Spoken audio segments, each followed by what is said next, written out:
میرے نبی دنیا سے جا رہے ہیں، دنیا سے جانے کا وقت ہے، 12 ربیع الاول ہے، پیر کا دن ہے، 7 جون ہے، 11 ہجری 633 عیسوی۔ جبریل نے آ کے صبح صبح آپ نے ساری بیگمات کو بلایا، رخصت فرمایا، ملاقات کی، بیٹے کو بلایا، کان میں کہا میں جا رہا ہوں۔ وہ رونے لگی، رو نہیں، سب سے پہلے تیری میری ملاقات ہو گئی۔ 6 ماہ بعد بیٹی بھی پہنچ گئی باپ کے پاس۔ پھر داماد کو بلایا، ان کو ان کا سر اپنی گود میں رکھا، کمر پہ ہاتھ پھیرا، دعا دی، رخصت فرمایا۔ آخر میں اپنی آنکھوں کی ٹھنڈک کو بلایا، کون؟ حسن اور حسین کا، میری آنکھوں کی ٹھنڈک حسن اور حسین، میرے جنت کے پھول حسن اور حسین۔ یوں لیا، حسن کو یہاں سے لیتے تھے، حسین کو یہاں، حسن کو ادھر اٹھاتے تھے، حسین کو ادھر اٹھاتے تھے۔ حسن سر سے لے کر کمر تک پورے اپنے نانا کے مشابہ تھے، کمر سے پاؤں تک اپنے باپ کے مشابہ تھے۔ حسین اس کا الٹ تھے، سر سے لے کر کمر تک اپنے باپ کے مشابہ تھے، کمر سے لے کر پاؤں تک اپنے نانا کے مشابہ تھے۔ اس مشابہت کی وجہ سے آپ کہا کرتے تھے حسن میرا بیٹا ہے، حسین علی کا بیٹا ہے۔ آخر میں ان کو بلا کر یوں لیا، اور ساتھ ہی آنسو ٹپ ٹپ ٹپ ٹپ ٹپ ٹپ۔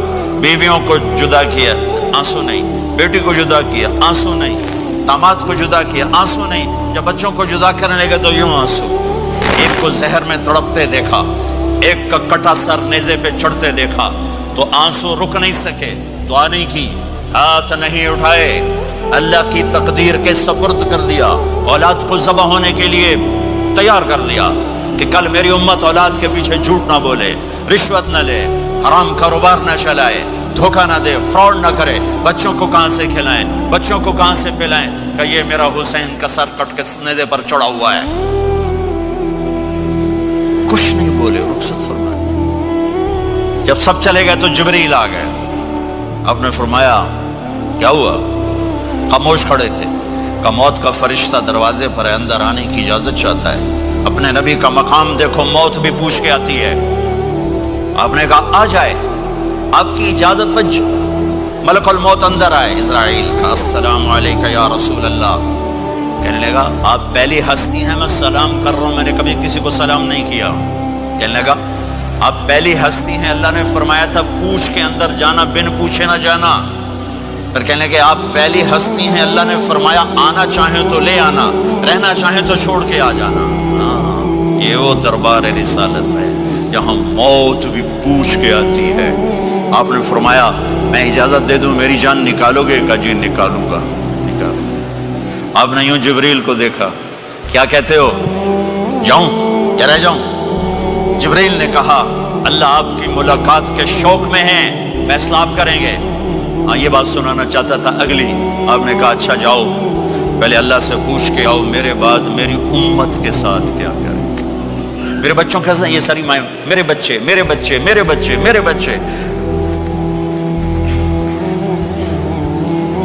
میرے نبی کو تو پتا تھا کہ یہ تڑپ تڑپ کے ایک زہر میں جائے گا اور ایک کا سر کٹ کے نیزے پہ چڑھے گا، کیوں نہیں ان کے لیے ہاتھ اٹھائے؟ ہمارے لیے کیوں روئے کہ جاؤ اللہ سے پوچھ کے آؤ میرے بعد میری امت کے ساتھ کیا کرے گا، میں پھر جواب دوں گا۔ جبریل واپس گئے، موت کا فرشتہ کھڑا ہوا ہے، جواب آیا یا رسول اللہ آپ کا رب کہہ رہے ہیں آپ کی امت کو تنہا نہیں چھوڑوں گا۔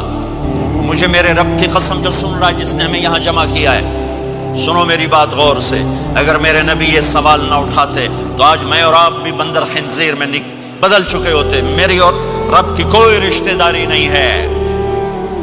اس امت نے وہ سب کچھ کر دیا جو پہلی امتوں نے کیا، لیکن کون ہے جس نے اصحابوں کو روکا ہوا؟ وہ میرے نبی کے آنسو، میرے نبی کی آہیں، میرے نبی کی دعائیں، میرے نبی کی فریادیں، میرے نبی کی تڑپ، میرے نبی کا رونا، میرے نبی کا پیٹ پہ پتھر باندھنا، اس نے روک دیا۔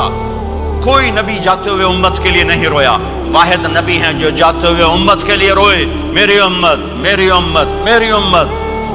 کوئی رابعہ بصری بعد میں آئیں گی، کوئی جنید بغدادی بعد میں آئیں گے، باغی، بغاوت، اور پھر وہ روئیں اور پھر وہ تڑپیں اور پھر وہ دعائیں کریں، پھر وہ کہیں یا اللہ میری امت میری امت میری امت۔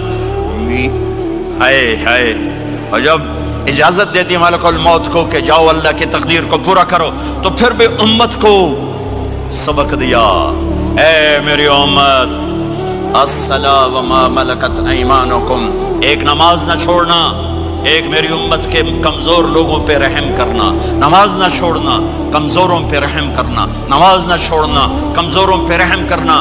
کتنی امت نمازی ہے، کتنے ہیں جو اپنے دولت اللہ دے دے تو اللہ کو یاد رکھتے ہیں اور کمزور کے ساتھ انسانیت والا سلوک کرتے ہیں، چاہتے ہوئے امت کو یاد کیا۔